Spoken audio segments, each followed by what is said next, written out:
Assalamualaikum warahmatullahi wabarakatuh. Nama saya Alan.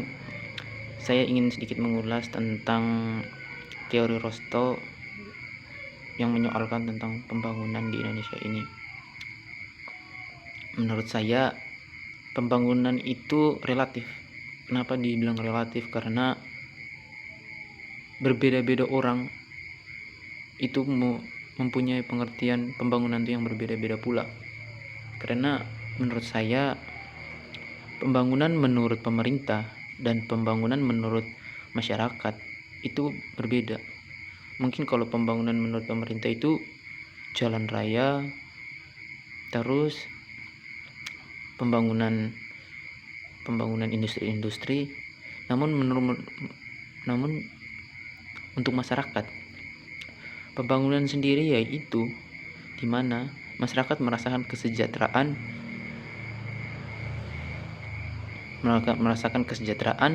melalui berbagai sektor.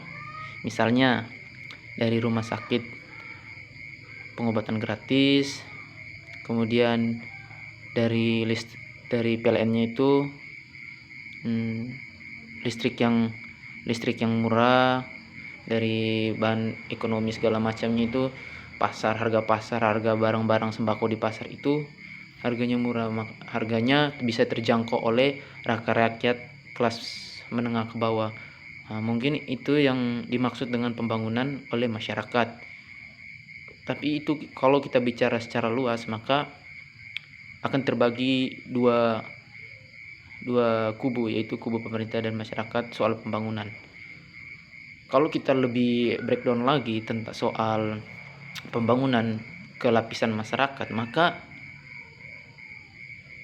akan berbeda-beda pula pengertian pembangunan terhadap masyarakat borjuis dan masyarakat yang istilahnya ekonominya di bawah, istilahnya ekonominya kurang mampu lah, seperti itu. Nah, maka pengertian pembangunan oleh masyarakat di bawah berbeda dengan pembangunan oleh orang-orang borjuis. Karena menurut masyarakat di bawah, pembangunan adalah di mana mereka bisa merasakan tidak adanya kesenjangan sosial, kemudian kemudahan dalam menggapai semua akses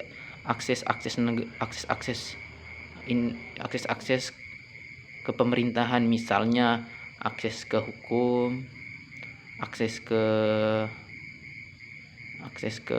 untuk mendapatkan pengobatan gratis di rumah sakit, kemudian akses untuk sekolah, pendidikan. Itu kalau itu dapat mensejahterakan rakyat kecil, maka itu maka masyarakat kecil menyatakan itu sebagai pembangunan.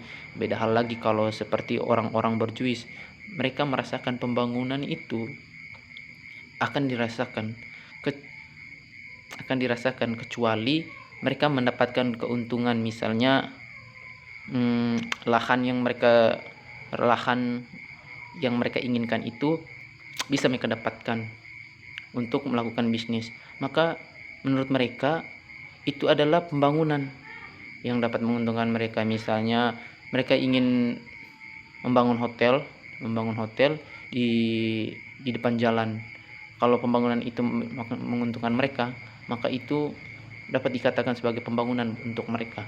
Maka menurut saya teori Rostow ini cuma berpandangan secara umum, tapi tidak pada kelas-kelas, membedakan kelas-kelas bagaimana pengertian pembangunan pada perbedaan kelas-kelas itu. Itu saja menurut saya, itu saja. Terima kasih.